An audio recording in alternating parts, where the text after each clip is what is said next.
जलाशय पर आकर अगर दीप दान करेगा, अगर एक दिया भी किसी ने जलाशय के किनारे पर लगा दिया तो वो जो 3 दिन का पुण्य तुम्हारे खाते में है उसको 1000 गुना कर कर आपको वापिस उसी के खाते में देना पड़ेगा। आपको वापिस उसे प्रदान करना पड़ेगा। हिंदू धर्म की रीति है। जितने लोग टीवी पर कथा सुन रहे हैं बहुत सावधानी से सुनना। धनतेरस पर दिए लगाए, रूप चौदस पे दिए लगाए, दीपावली पर दिए लगाए, खूब लक्ष्मी जी का पूजन करा, खूब आनंद करा, खूब भजन करा, खूब कीर्तन किया, वो तुम्हारे खाते में नहीं आया। ये खाते में कब आएगा? जब कार्तिक पूर्णिमा के दिन आप किसी नदी, तालाब, सरोवर, कुंड, बावड़ी, जो भी आपके पास में है, जो भी आपके नजदीक में है, उसके घाट पर जाकर अगर आप दीप दान करोगे, एक दिया भी अगर आपने लगा दिया तो वो पुण्य आपके खाते में आ जाएगा। कार्तिक पूर्णिमा के दिन लगाया गया दीपदान, किया गया दीपदान घर में संपदा की कमी नहीं आने देता। ये उसी में कहा जैसे कार्तिक के महीने में आंवले के पेड़ के नीचे लगाया गया घी का दिया, चौमुखी 4 बत्ती का दिया जो आंवले के पेड़ के नीचे कार्तिक के प्रथम दिन से लेकर कार्तिक पूर्णिमा तक जो आंवले के पेड़ के नीचे चौमुखी दिया 4 बत्ती का लगाता है, उसके घर में संपदा की कभी कमी नहीं होती महाराज। लक्ष्मी कभी कम नहीं होती, लक्ष्मी घटती ही नहीं। तो यहां जो पुण्य है, इसलिए शास्त्र कहता है, इसलिए शिव महापुराण कर रही है कि शंकासुर को जो मारा गया वो पूर्णिमा के दिन नहीं मारा। शंकासुर को जो मारा वो कार्तिक की पूर्णिमा को नहीं मारा। चातुर्मास जो समाप्त हो रहा है उस समाप्त के 1 दिन पहले, चौदस के दिन, 1 दिन शंकासुर का संहार। क्योंकि अगर ये पूर्णिमा तक रुक गया तो इसको पुण्य फिर मिल जाएगा, बहुत मिल जाएगा। देवाधिदेव महादेव ने कहा, सुनो लक्ष्मी,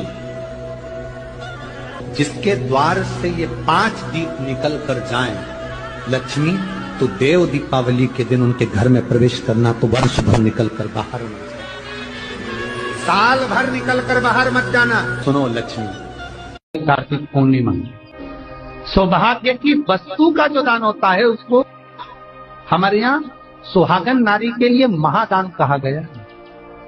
कार्तिक पूर्णिमा का केवल 1 दिन स्कंद पुराण में लिखा है, जरा अच्छे से पढ़िएगा कार्तिक खंड, स्कंद पुराण का कार्तिक खंड अच्छे से पढ़ना, जिसमें लिखा है कार्तिक पूर्णिमा के दिन जो सौभाग्यवती नारी दीपदान होता है शाम को, उसके प्रथम में सुबह से लेकर शाम तक के पहले जो सौभाग्य की वस्तु दान करती है उसका सौभाग्य मेरा कन्हैया अमर कर।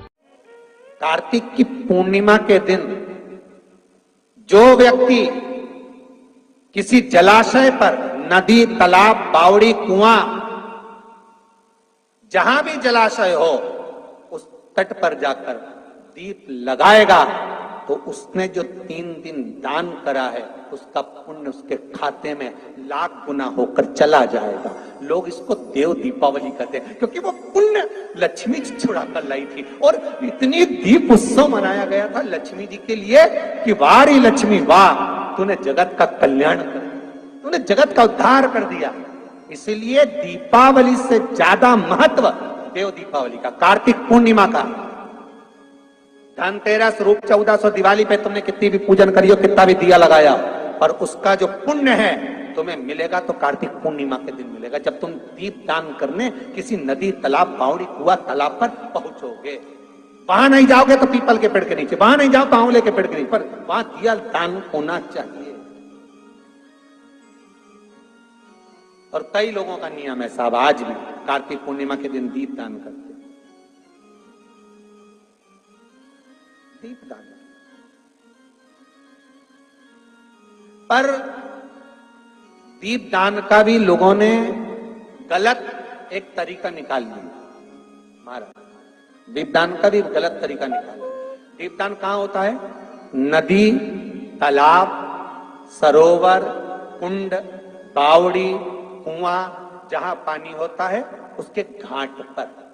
पर लोग दिया दान कैसा करते हैं, सारी फुलझड़ी, फटाका, मिठाई का डब्बा, इनका जो खाली खाली डब्बा बच जाता है खुद तो खा जाती, और जो बचा हुआ खाली डब्बा होता है उसको इकट्ठा कर करके रख लेती। फिर घर में पीपल का एक पत्ता, उस पत्ते पर थोड़ा सा चावल, थोड़ा सा चावल, पूर्णिमा की रात्रि को अपने हाथ में लेकर, अपने नयनों से लगाकर, शरीर पर से स्वयं उतारकर उसको दरवाजे के पास रख दीजिए। पूर्णिमा की रात्रि को पूर्ण होने पर उस चावल को दूसरे दिन सूंघ कर बहते हुए पानी में डाल दीजिए। महाराज कितने भी रोग से ग्रसित हो गए, पीपल का एक पत्ता 52,000 ब्राह्मण की साक्षी कराता है। महाराज बहुत ध्यान देना, पीपल के वृक्ष में स्वयं नारायण का, मेरे कृष्ण का वास है। स्वयं भगवान गीता के अंतर्गत कहते हैं कि मैं पीपल का वृक्ष।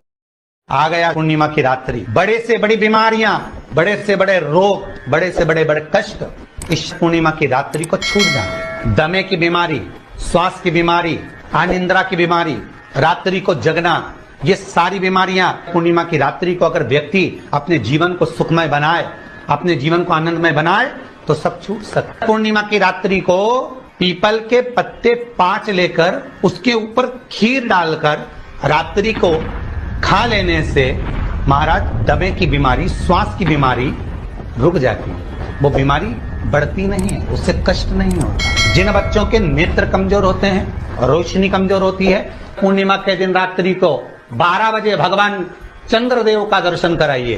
5 से 7 मिनट तक नयन मिलाए चंद्रदेव के साथ, और बाद में एक पीपल के पत्ते पर खीर जो चंद्र के नीचे रखी हुई है उसी खीर को चटा दीजिए, फिर चंद्र का दर्शन कराओ। हर हर महादेव, श्री शिवाय नमस्तुभ्यं। हम सभी शिव भक्तों के लिए हर हर महादेव। आपका अपने YouTube चैनल में स्वागत है।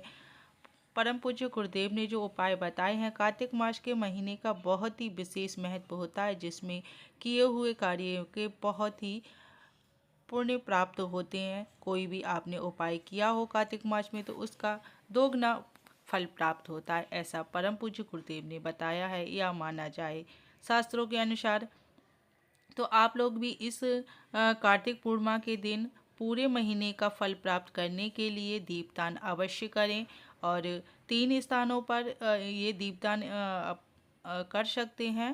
तो जैसे पीपल का वृक्ष हो, या फिर बेलपत्री का वृक्ष हो, या फिर मंदिर में जाकर, या फिर किसी गंगा स्थान के स्थान पर जाकर, किसी जलाशय में जाकर आप दीपदान कर सकते हैं। उसका आपको दोगुना चौगुना फल प्राप्त होगा, और पूरे कार्तिक मास के महीने का फल आपको प्राप्त होगा। धन धान की कमी नहीं रहेगी, माता लक्ष्मी आपके घर सदा निवास करेंगी। इस प्रकार से आपके किए हुए कार्य की अत्यंत फलदायक होगा, और इससे आपकी सभी मनोकामनाएं पूर्ण होंगी। तो आप इस उपाय को कर सकते हैं। दीपदान कोई भी आपके घर का सदस्य जाकर दीप को दान किया जा सकता है, जहां भी आप जिस सुविधा से कर सकते हैं।